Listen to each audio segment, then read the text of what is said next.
First, let's explore wild boars, animals brought to the United States from Europe in the 16th century. They have robust bodies with an average weight ranging from 170 to 340 pounds.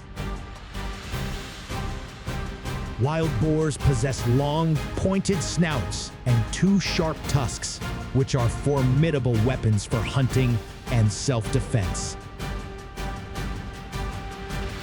However, due to their adaptability and rapid reproductive rate, they have become invasive species, causing significant economic, environmental, and community health damage.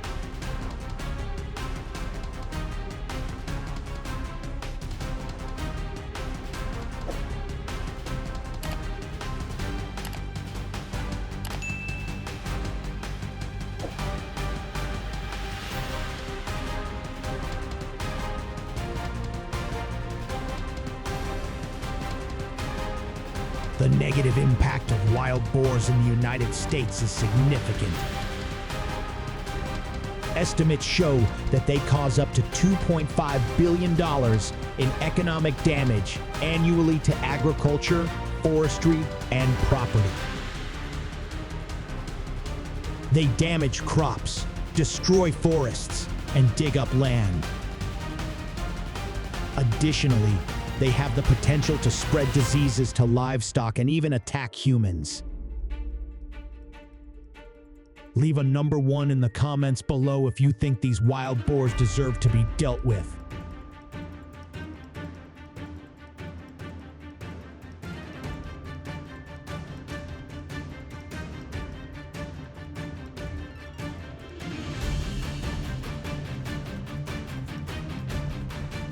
Of course, to combat the invasion of wild boars, farmers have chosen to use guns as a means of dealing with them.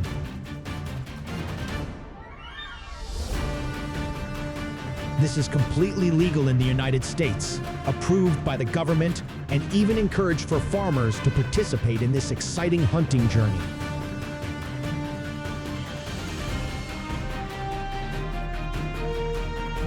The process of hunting wild boars typically begins by searching for their tracks in active areas.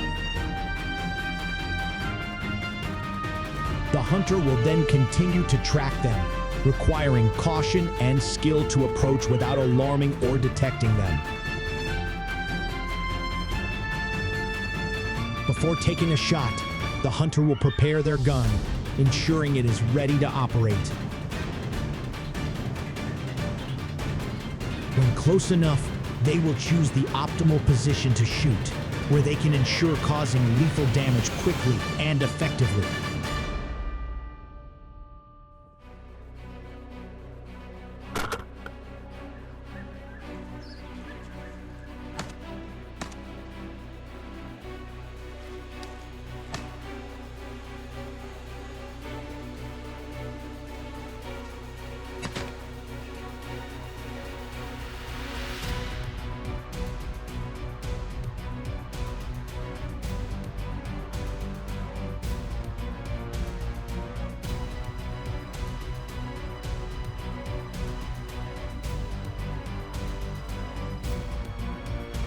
Wild boars cause significant ecological damage by competing with native species for food and habitats.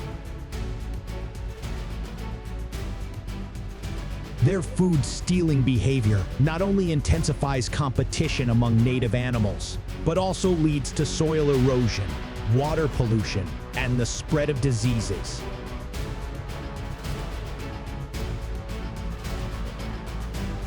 This not only disrupts natural balance, but also threatens the survival of many native animals and plants, contributing to the degradation of crucial ecosystems.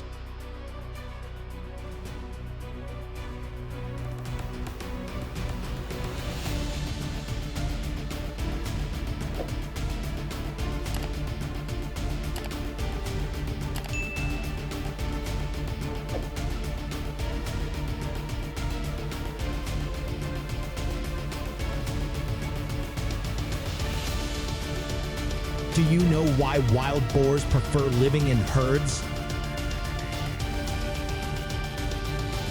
Wild boars demonstrate true wisdom by choosing to live in herds to protect themselves from predators.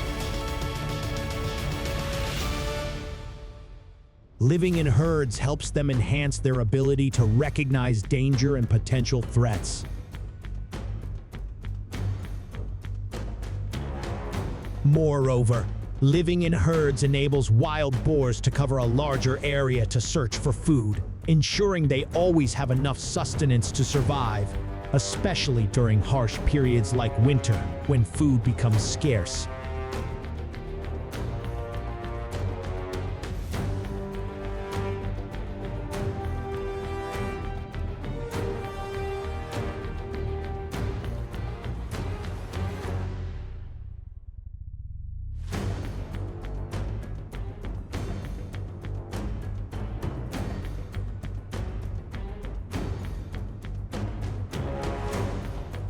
The ideal breeding season for wild boars typically falls between spring and summer. During this period, males will compete for mating rights with females.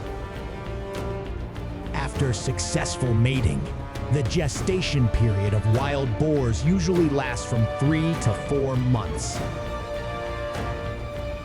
After the gestation period, they will give birth to a litter of piglets, with the number typically ranging from 10 to 20, depending on specific environmental conditions.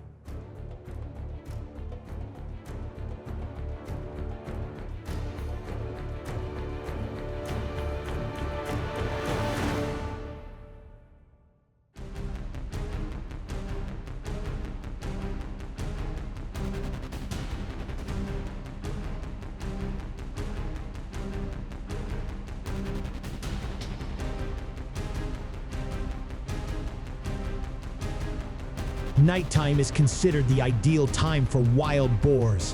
When human presence is scarce, they can comfortably search for food without worrying about encountering people. I'm truly impressed by the smart organization of wild boar herds.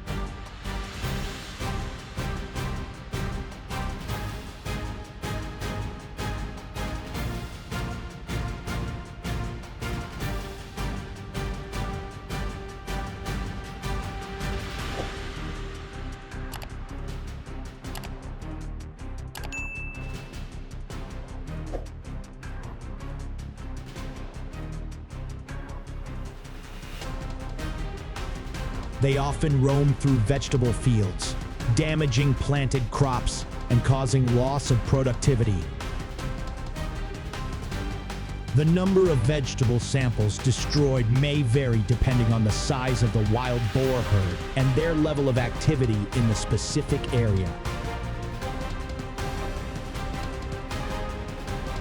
The total damage could amount to dozens of acres.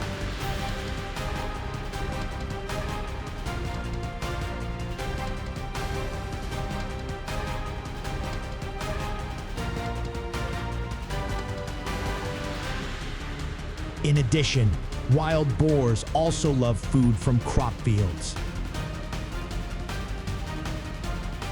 The pleasant scent of flowers stimulates them and makes them irresistible, leading them to invade and destroy fields, causing increasing economic losses to the agricultural industry.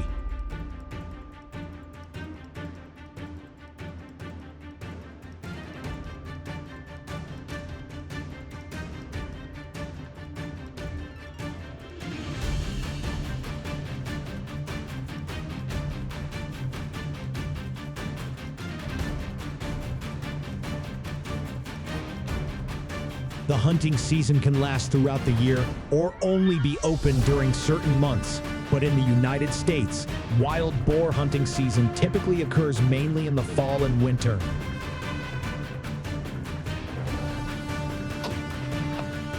Wild boars tend to become fatter in the fall when there is more food available, making hunting easier. During winter, they are less active and often gather in herds to stay warm, providing favorable conditions for hunters. Hunting in the fall and winter seasons usually has little impact on other wildlife species, as they are also preparing for winter.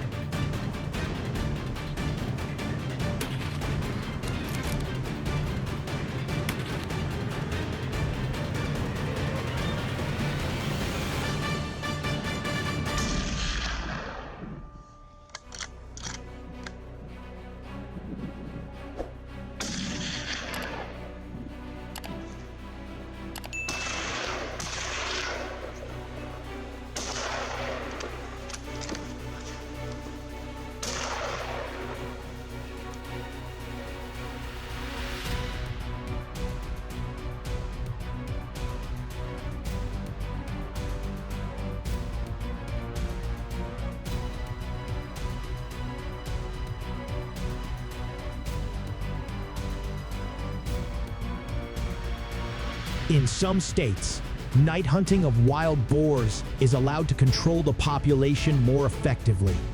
This brings several benefits. Firstly, at night, wild boars are often more active, confidently exploring their surroundings. This provides favorable conditions for hunters, enabling them to access and observe them more accurately. Secondly, since most other wildlife species are less active at night, hunting wild boars during this time has minimal impact on other species, minimizing risks to biodiversity. Lastly, the reduced vigilance of wild boars at night also increases the chances of success for hunters, with a higher shooting accuracy compared to daytime. However, night hunting also entails facing its own risks and challenges, and therefore requires careful and responsible execution.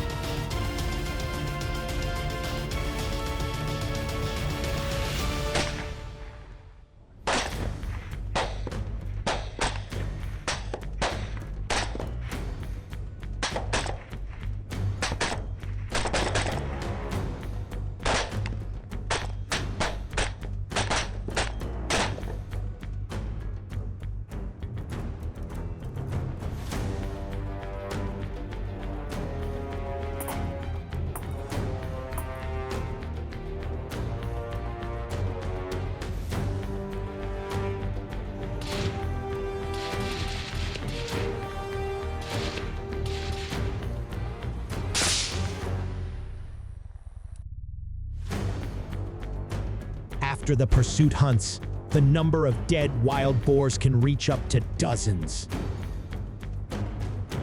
Farmers choose to leave these wild boars in the forest to serve as food for other animals. In your opinion, is this handling method reasonable? Please share your thoughts with me.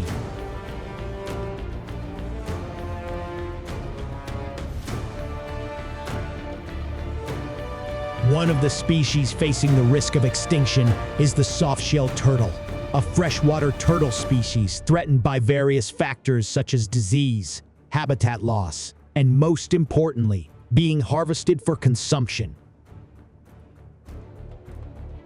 This is because soft-shell turtles are often chosen as the main ingredient for soup, being the most common species raised in soft-shell turtle farms in China.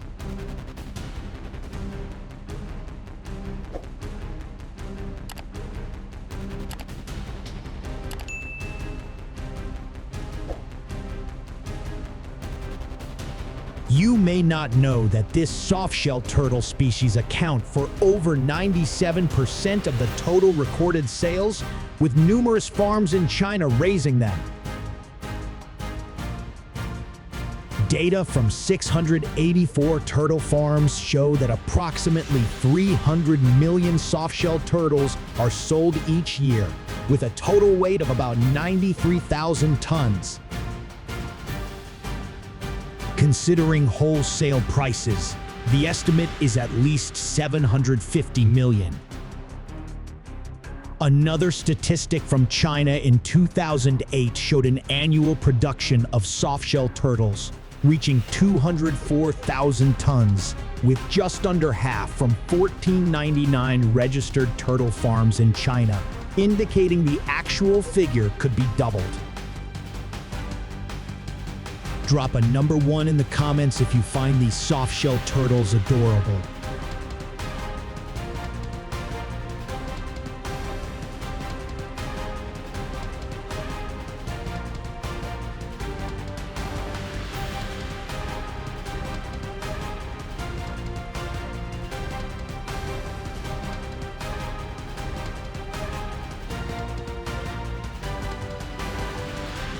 Some farms began operating as early as the 1980s, and the industry has grown since then. However, before diving into details, let's imagine what these farms look like. They are not your typical farms with cows and sheep. Soft-shell turtles wouldn't feel comfortable grazing on an empty plot of land. That's why soft-shell turtle farms have enormous water ponds, sometimes spanning several acres, often enough to support a herd of thousands of soft-shell turtles. Don't think it's just on the ground. There are also many facilities within the premises, specially designed for breeding soft-shell turtles.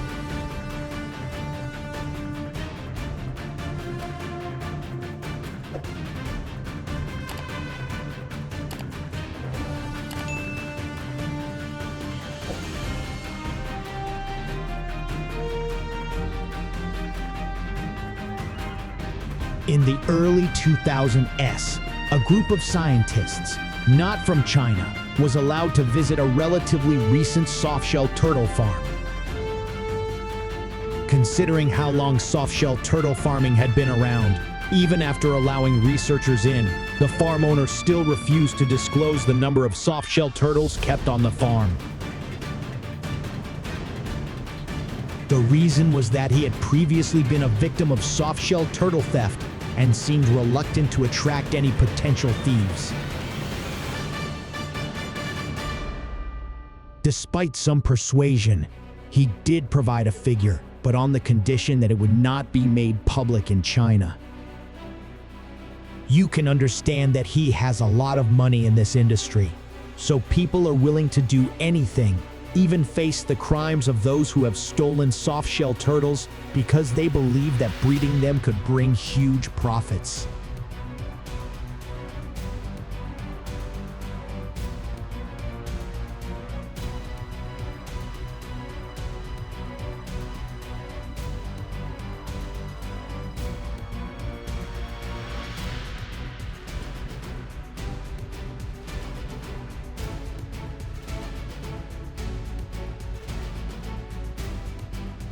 The soft-shell turtles here not only live in water but also enjoy wandering on land, so farmers ensure there are dry areas for them.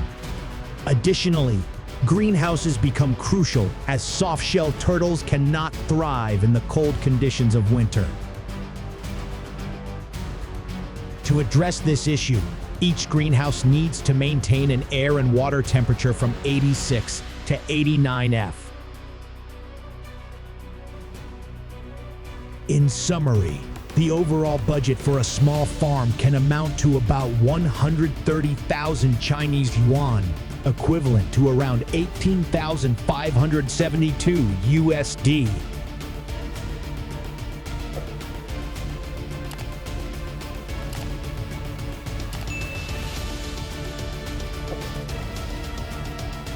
Let's explore how these farms operate. In addition to caring for adult soft-shell turtles, areas for egg-laying are also created. Typically, these areas are placed in drier locations. After the soft-shell turtles lay eggs, these eggs are carefully collected and placed in a separate protected area called an egg incubation zone. Here, the eggs are buried deep and are smaller than chicken eggs. They are incubated in a controlled temperature environment, and after a period, the baby soft-shell turtles will hatch. They are then transferred to other plastic tanks to continue the growth process.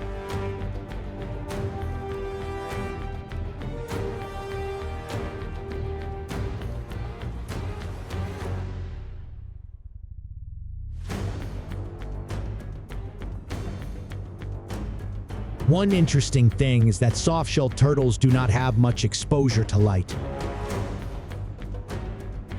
They are typically kept in almost complete darkness until they mature in the pond.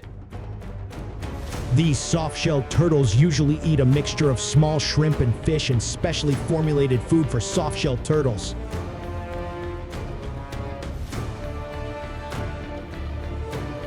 It's worth noting that different turtle species can be raised on the same farm with various types of lighting. Expensive turtles are often provided with high-quality meals to ensure social equality in the pond. They will spend some time indoors in the pond until they are large enough to be transferred out.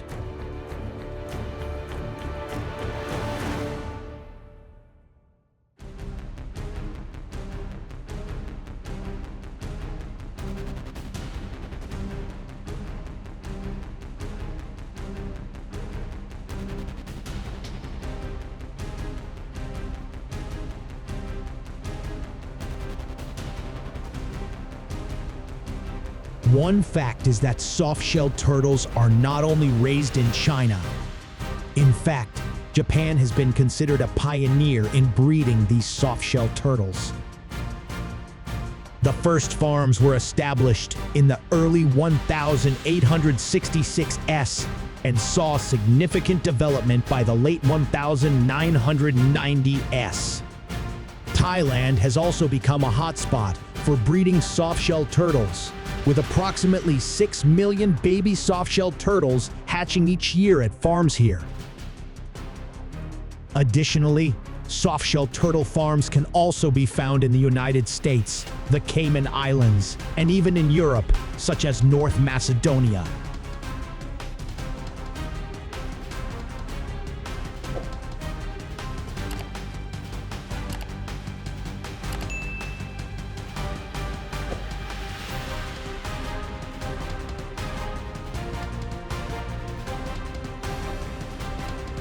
The most notable thing about softshell turtles is their healing properties.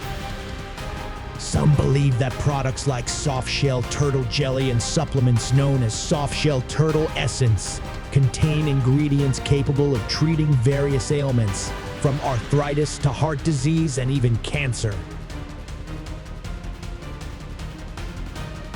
It's not just softshell turtles, and other turtle species are also believed to have similar healing properties. For example, a rare golden coin turtle is known to have cancer healing properties and can be sold for over $1,200. While this amount is 3 times the average income in many places, as I mentioned, turtle consumption is not limited to Asia.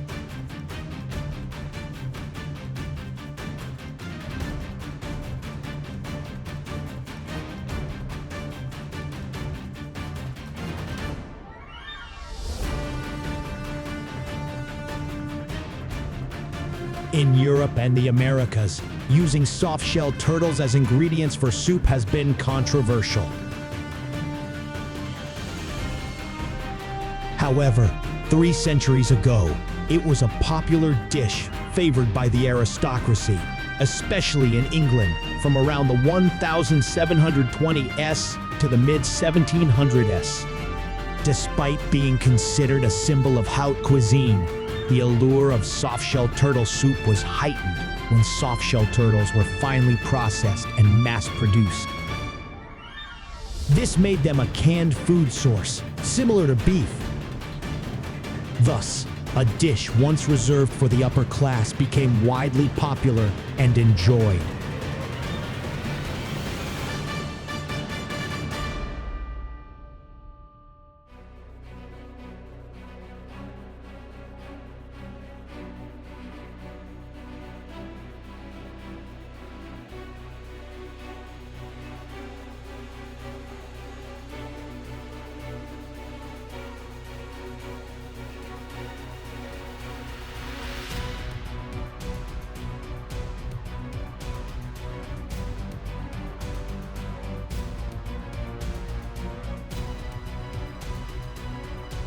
Meanwhile, the demand for green sea turtles has surged due to popularity in Europe and the Americas, leading to a severe decline in their populations by 1973.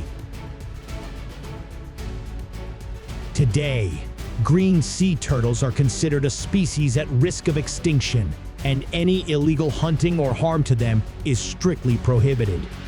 However, the big question remains: how can turtle consumption be managed to ensure their continued existence on a large scale?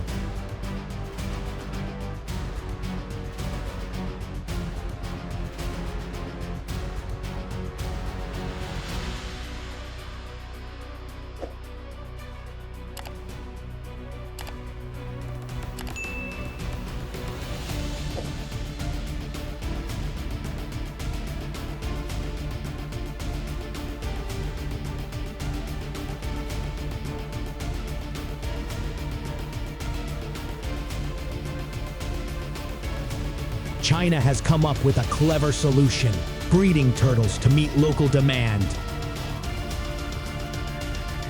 However, the appeal of this cuisine has waned as prices become more balanced.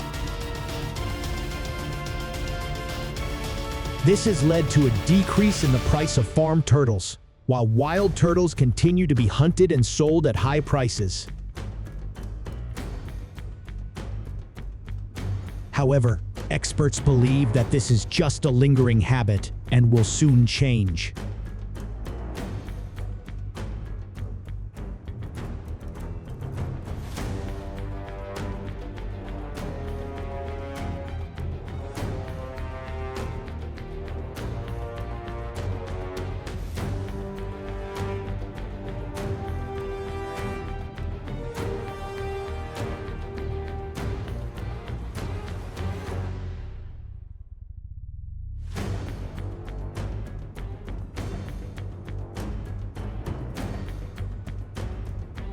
While turtle farming can help maintain certain species, it also poses risks to wild populations. Pressure from captive breeding can impact some turtle species, raising concerns about genetic pollution and decreasing genetic diversity. Managing the turtle farming industry needs to be done thoughtfully to ensure a balance between economic interests and environmental conservation.